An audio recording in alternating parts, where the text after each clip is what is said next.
Good evening students.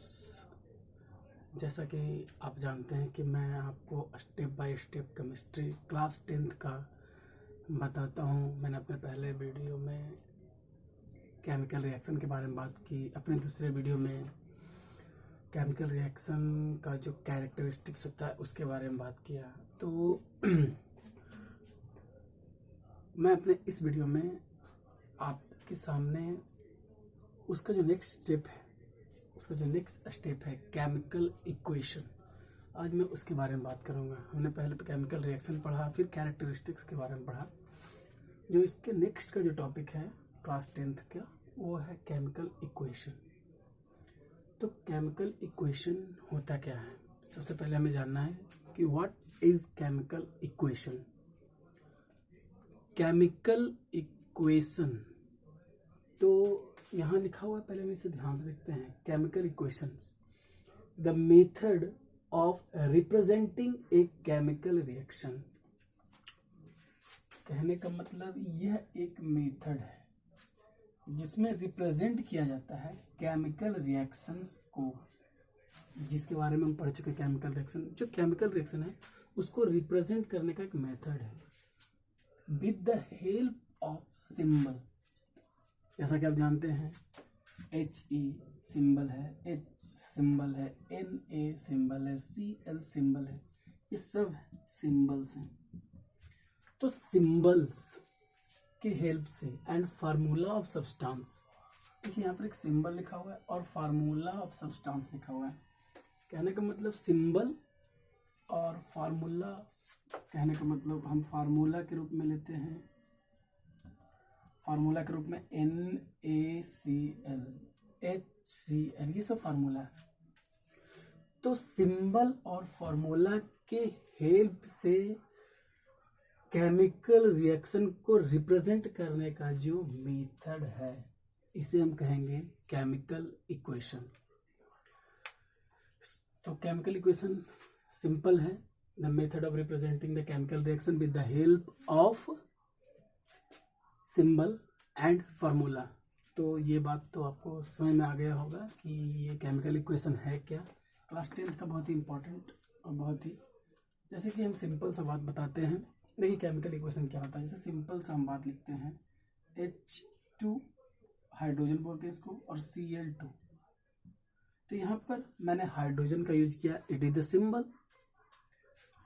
Chlorine का use किया, it is also symbol. और ये दोनों जब कंबाइन हुआ तो ये बना दिया HCl। तो ये जो पूरा जो हमने, ये हुआ केमिकल रिएक्शन। लेकिन क्योंकि इस केमिकल रिएक्शन को सिंबल के हेल्प से और फार्मूला के हेल्प से मैंने लिखा, इसका वजह से इसको बोलेंगे केमिकल इक्वेशन। इसको बोलेंगे केमिकल इक्वेशन। तो ये बात समझ में आ गया। Okay, this is chemical equation. किसी भी फार्मूला को लिखने के लिए केमिकल इक्वेशन यही होता है। तो हम आगे बढ़ते हैं, ये बातें आपको समझ में आ गई होगी। ओके,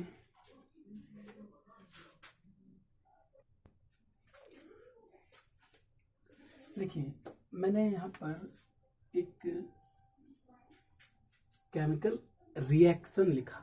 ये केमिकल रिएक्शन है, जिंक जब रिएक्ट करता है सल्फ्यूरिक एसिड के साथ, जब जिंक रिएक्ट करता है सल्फ्यूरिक एसिड के साथ, तो ये जिंक सल्फेट और हाइड्रोजन गैस बनाता है। ये केमिकल रिएक्शन है। अब हम इस केमिकल रिएक्शन को केमिकल इक्वेशन में लिखेंगे। तो इक्वेशन लिखने के लिए हमें सबसे पहले हमें सिंबल चाहिए, जिंक। तो जिंक का सिंबल क्या होता है? Zn, हमें पता है। सल्फ्यूरिक एसिड, तो सल्फ्यूरिक एसिड का सिंबल क्या होता है? आपको पता है H2SO4। ये हुआ जिंक का और ये सल्फ्यूरिक एसिड का फार्मूला। अब हम इसको इक्वेशन बनाते हैं। Zn रिएक्ट करता है सल्फ्यूरिक एसिड के साथ, तो ये क्या बनाता है? Zinc sulphate. तो जिंक सल्फेट का formula ZnSO4 plus hydrogen gas, hydrogen. तो ये जो हमारा हुआ प्लस हाइड्रोजन गैस। तो ये जो हमारा हुआ इसी को हम बोलते हैं केमिकल इक्वेशन। यह एक रिएक्शन हुआ और इस रिएक्शन को मैंने सिंबल और फार्मूला के हेल्प से रिप्रेजेंट किया। इस कारण से हम इसे बोलेंगे ZnSO4, सॉरी इसे बोलेंगे केमिकल इक्वेशन। केमिकल इक्वेशन जब ये एरो का निशान दिया जा रहा था, इसके पहले वाले सारे को बोला जाता है रिएक्टेंट। जो केमिकल रिएक्शन में भाग लेता हो, टेक पार्ट, जो केमिकल रिएक्शन में भाग लेता हो उसको, या फिर जो भी ऐसे बोल सकते हैं द सब्सटेंस विच कंबाइन, जो सब्सटेंस कंबाइन होते हैं, ये सब सब्सटेंस हैं कंबाइन हो रहे हैं तो इसको बोलेंगे reactant. And the substance which produce in reaction, इस रिएक्शन में यह प्रोड्यूस हुआ, बना, तो इसको बोलेंगे क्या, प्रोडक्ट। तो केमिकल इक्वेशन में इतना ही था पहले कि what is chemical equation. Chemical ये this is the chemical reaction. Chemical reaction को हम केमिकल इक्वेशन में कैसे लिखे, और इस केमिकल रिएक्शन में ये क्या है, जो एरो के पहले वाले को रिएक्टेंट कहते हैं क्योंकि ये भाग लेता है, ये कंबाइन होता है और ये प्रोड्यूस होता है, इस कारण से इसको प्रोडक्ट बोलते हैं, इसको रिएक्टेंट बोलते हैं। This is reactant and this is product. तो अब हम आगे चलते हैं। केमिकल इक्वेशन आई थिंक बहुत अच्छा समझ में आ गया होगा। नेक्स्ट हमारा जो टॉपिक है हम उस पर आते हैं।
केमिकल इक्वेशन जो हमने पढ़ लिया, तो केमिकल इक्वेशन दो टाइप का होता है।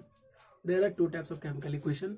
The first one is balance equation and the second one is unbalance equation.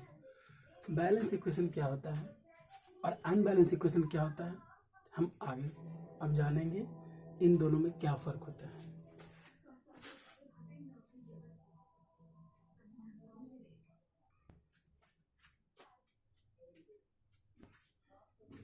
Okay, अब हम बैलेंस और बैलेंस इक्वेशन के बारे में जानेंगे। ये बैलेंस इक्वेशन होता क्या है। जैसे कि आप देख रहे हैं यहाँ लिखा हुआ है ए रिएक्शन इन विच, वैसा रिएक्शन जिसमें इक्वल नंबर ऑफ एटम का इक्वल नंबर हो ऑफ डिफरेंट एलिमेंट, अलग अलग एलिमेंट का। देखिए ध्यान से देखिए, reaction in which equal number of atoms का इक्वल नंबर हो ऑफ डिफरेंट एलिमेंट में in the reactant and product. मतलब रिएक्टेंट में भी एलिमेंट का नंबर जो हो और प्रोडक्ट में, दोनों में इक्वल हो। देखो इसको समझने के लिए सबसे अच्छा एग्जांपल है, जैसे हम एक एग्जांपल लेते हैं Zn प्लस H2SO4। ये मैंने एक लिखा, तो आप देखें इसके पहले कि ZnSO4 बना और यहाँ पर हाइड्रोजन गैस बना। अब हम यहाँ पर देखते हैं कि Zn, तो पहले सबका दोनों तरफ हम देखते हैं Zn। तो इधर Zn कितना है जो देखते हैं। Zn का एटम जो है, ध्यान से देखिए यहाँ पर Z इस साइड देखेंगे, इस साइड Zn जो है एक, इस साइड में देखते हैं Zn कितना है, Zn का कितना है, तो Zn एक ही है। H जिसको हाइड्रोजन बोलते हैं। यहाँ पर ये 2 बता रहा है तो हाइड्रोजन यहाँ पर 2, यहाँ पर हम H लेते हैं तो यहाँ पर भी हाइड्रोजन 2। ओके, अब S आप देख रहे होंगे, S यहाँ पर 1 है, यहाँ पर S कितना है 1 है, O यहाँ कितना है 4 है, यहाँ पर O कितना है 4 है। तो यहाँ पर रिएक्टेंट एंड प्रोडक्ट इन दोनों में इक्वल नंबर है। Zn का अगर यहाँ इधर 1 है तो इधर भी 1 है। हाइड्रोजन का अगर इधर 2 एटम्स है, हाइड्रोजन का इधर भी 2 एटम्स है। सल्फर का इधर 1 एटम्स तो सल्फर का इधर 1 एटम। O का ऑक्सीजन 4, इधर भी ऑक्सीजन 4। तो ये जो रिएक्शन हुआ ये हुआ बैलेंस इक्वेशन, इसको कहते हैं बैलेंस इक्वेशन। सेकंड हम एग्जांपल लेते हैं, सिंपल सा एग्जांपल।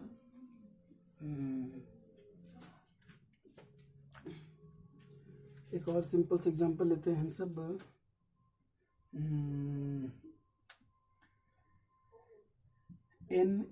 Na+Cl, तो इधर बनता है NaCl। This is the reactant and this is the product. तो Na इधर कितना है 1, Cl इधर कितना है 1, Na इधर कितना है 1, Cl इधर कितना है 1। तो यहाँ पर this is the balance equation, ये भी बैलेंस इक्वेशन है। ओके, तो नेक्स्ट अब हम अब जानेंगे अनबैलेंस इक्वेशन क्या होता है। अनबैलेंस इक्वेशन क्या होता है?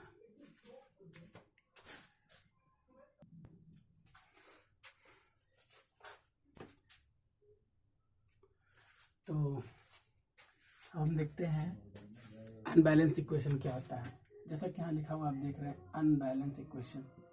तो ये अनबैलेंस इक्वेशन क्या होता है? Reaction in which N equal number of atoms of one and more element, एक या ज्यादा एलिमेंट में अनइक्वल हो, इक्वल ना हो, रिएक्टेंट और प्रोडक्ट में अनइक्वल है। इसके पहले हम देखे थे बैलेंस में कि इक्वल था दोनों तरफ, लेकिन इसमें अनइक्वल। जैसे सिंपल से एग्जांपल, एक एग्जांपल लेते हैं H2 + Cl2, HCl बनता है। अब जानते हैं हाइड्रोजन जब क्लोरीन के साथ रिएक्ट करता है तो हाइड्रोक्लोरिक एसिड बनता है। तो ये मेरा वो केमिकल इक्वेशन। अब हम इधर देखेंगे दोनों तरफ, हाइड्रोजन इधर 2 है, इसलिए देखिए 2 है, हाइड्रोजन 2 है, Cl यहाँ 2 है, यहाँ हाइड्रोजन आप देख रहे होंगे 1 है और Cl 1 है। तो ये जो बता रहे हैं कि यहाँ पर हाइड्रोजन 2, Cl 2 और हाइड्रोजन 1, Cl 1।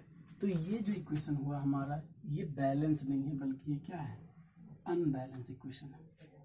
ये हमारा अनबैलेंस इक्वेशन हुआ। और एग्जांपल लेते हैं H2 + O2, तो ये हमारा बनता है H2। लेकिन ध्यान से अगर देखेंगे तो हाइड्रोजन का 1, ऑक्सीजन का 2, सॉरी हाइड्रोजन का यहाँ 2 है, यहाँ हाइड्रोजन 2 है, हाइड्रोजन इधर तो 2 हो जाता है लेकिन ऑक्सीजन 1 होता है। तो क्या ये बैलेंस है? नहीं, रिएक्टेंट एंड प्रोडक्ट में इक्वल नहीं है, इस कारण से ये अनबैलेंस है। तो ये था अनबैलेंस इक्वेशन। तो बैलेंस इक्वेशन क्या होता है, अनबैलेंस इक्वेशन क्या होता है, मैंने आपको बताया। तो आशा है आपको समझ में आया होगा बहुत अच्छी तरह से। मैं थोड़ा थोड़ा ही बेसिक बताना चाहता हूँ ताकि वीडियो ज़्यादा बड़ा ना बने, क्योंकि बड़ा बनेगा तो आप खुद बोर फील करोगे। ताकि आप, मैं जानता हूँ स्टूडेंट्स हैं, स्टूडेंट्स को थोड़ा थोड़ा चाहिए, तो इस कारण से मैंने आज आपको क्लियरली बैलेंस इक्वेशन, उसका एग्जांपल अनबैलेंस इक्वेशन, उसका एग्जांपल केमिकल इक्वेशन के बारे में बताया। बस 1 मिनट में एक छोटा सा बात बताने जा रहा हूँ। जब आप इक्वेशन पढ़ते हो, जैसे मैंने लिखा H2SO4, तो जब हम ये इक्वेशन पढ़ते हैं ना, तो इसमें हमें अगर कोई बोले नंबर ऑफ एटम पता करने के लिए, तो हम यहाँ से देखते हैं H यहाँ कितना है, तो H यहाँ 2 है, S यहाँ नहीं है 1 है, तो यहाँ पर S के बारे में 1 लिखते हैं, O4 है। ये मैंने ऐसे बता दिया ताकि अगर आप, हो सकता है कि आपको नहीं पता हो तो आप जान जाओ। जो मेरा नेक्स्ट वीडियो आएगा केमिस्ट्री 10th को लेकर, वो आएगा हाउ टू बैलेंस को अनबैलेंस को बैलेंस कैसे करें, और अनबैलेंस को बैलेंस करने का तरीका कैसे बैलेंस करेंगे, क्यों बैलेंस करते हैं, क्यों हम बैलेंस करते हैं, क्या ज़रूरत है बैलेंस करने का, वो हम नेक्स्ट वीडियो में देखेंगे।